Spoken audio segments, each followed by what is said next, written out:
অভিনব আবিষ্কার। এই প্রাণীর এক ফোঁটা চোখের জলে নিষ্ক্রিয় হবে ২৬টি সাপের বিষ। বিজ্ঞানীদের তোলপাড় করা আবিষ্কার। ভারতে থাকা এই প্রাণীর চোখের জল নিষ্ক্রিয় করতে পারে ২৬টি সাপের বিষকে। একটি সাপের বিষকে ঘায়েল করতেই কত না নামি দামি ওষুধের প্রয়োজন হয়, সেখানে এই প্রাণীর চোখের জল হয়ে উঠতে পারে একাধিক সাপের বিষের ঘাতক। চিকিৎসা বিজ্ঞানের নতুন দিশা দেখাতে চলেছে এই অভিনব আবিষ্কার। পরিসংখ্যান বলছে গোটা বিশ্বের মধ্যে ভারতবর্ষে সাপের কামড়ে সব থেকে বেশি মানুষের ক্ষতি হয়। প্রতি বছর প্রচুর মানুষ বিষাক্ত সাপের বিষে মৃত্যুর মুখে ঢলে পড়েন। প্রতি বছর প্রায় ৫৮,০০০ মানুষ প্রাণ হারান সাপের বিষে। লক্ষ লক্ষ মানুষ শিকার হন শারীরিক প্রতিবন্ধকতার। ১,৪০,০০০ মানুষ শারীরিক প্রতিবন্ধকতার শিকার হয়েছে সাপের বিষের ফলে।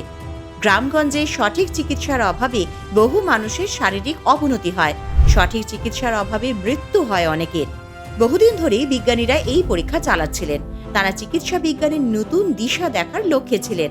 আর এইবার সেই অভিনব আবিষ্কার যেন চিকিৎসা বিজ্ঞানের আশীর্বাদ হয়ে উঠতে চলেছে। যদি ভারতের কথা বলা যায়, তাহলে বিশেষ করে গ্রামীণ এলাকায় বসবাসকারী মানুষদের সাপের কামড় খাওয়ার সংখ্যা অনেক বেশি থাকে। তবে সেখানে কাছাকাছি স্বাস্থ্যকেন্দ্র না থাকায় বিষের প্রকোপ অতি দ্রুত শরীরে ছড়িয়ে পড়ে। অনেক ক্ষেত্রেই দেখা যায় চিকিৎসা শুরু করতে দেরি হয়, যার ফলে রোগী মৃত্যুর ঘটনা বাড়তে থাকে। কিন্তু এনআরসিসির এক সাম্প্রতিক গবেষণা আগামী দিনে এই চিত্রটিকে বদলে দিতে পারে। পরিস্থিতি বদলে দিতে পারে একটি প্রাণীর চোখের জল, যার এক ফোঁটা চোখের জল সাপের বিষকে নিষ্ক্রিয় করতে পারে। অর্থাৎ সাপের কামড়ে সাশ্রয়ী নিরাপদ চিকিৎসার পথ খুলে দিতে পারে এই গবেষণাটি। এবার হয়তো আপনাদেরও মনে প্রশ্ন আসছে যে কোন প্রাণীর কথা বলা হচ্ছে, কোন গবেষণার কথা বলা হচ্ছে। আসলে সেই প্রাণীটি আমাদের অতি পরিচিত, তবে তার চোখের জলের দাম যে এতটা সেটা জানা ছিল না বিজ্ঞানীদের। তবে এবার সেই তথ্য সামনে চলে এসেছে। বলা হচ্ছে মরুভূমির জাহাজ উটের কথা। রাজস্থানের শুষ্ক মরুভূমি এলাকায় মরুভূমির জাহাজ হিসেবে এই প্রাণীটি বিশেষ পরিচিত। এতদিন উট পরিবহন মাধ্যম হিসেবেই কাজ করত। তাছাড়া উটের দেহে অবস্থিত যে শারীরবৃত্তীয় পরিবর্তন, সেটাও কিন্তু অবাক করার মতন। তবে সব কিছুকে ছাপিয়ে গিয়েছে সাম্প্রতিক আবিষ্কার।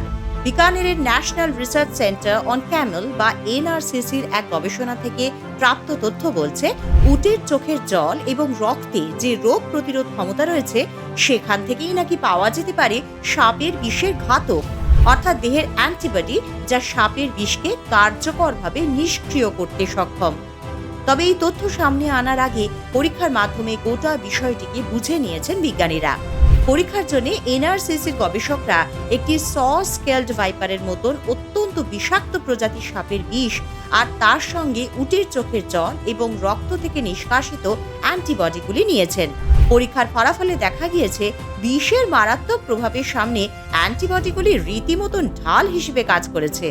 সাপের কামড়ের পর যে রক্তক্ষরণ হয় এবং রক্ত জমাট বেঁধে যায়, এই দুই প্রভাবকেই কার্যকরভাবে প্রতিহত করছে এই অ্যান্টিবডিগুলি।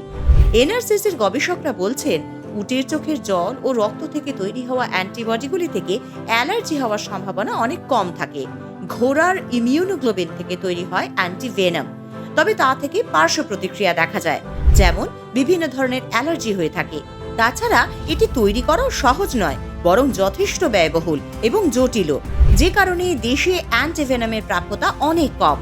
গ্রামীণ চিকিৎসা কেন্দ্রগুলিতে অ্যান্টিভেনাম সহজে পাওয়া যায় না, সেই এলাকাগুলিতে সাপের কামড় বেশি হওয়া সত্ত্বেও। তবে বিজ্ঞানীরা মনে করছেন, ঘোড়ার ইমিউনোগ্লোবিন থেকে তৈরি অ্যান্টিভেনামের তুলনায় উটের চোখের জল অনেক বেশি শক্তিশালী।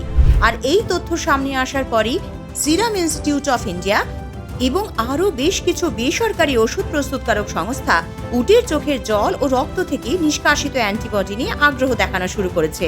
মনে করা হচ্ছে এই গবেষণার ফলে বদলে যেতে পারে বিকানের, জয়সলমের, যোধপুরে থাকা উট পালকদের ভবিষ্যৎ। উট পালকেরা উট প্রতি ৫,০০০ থেকে ১০,০০০ টাকা বাড়তি আয় করতে পারবেন।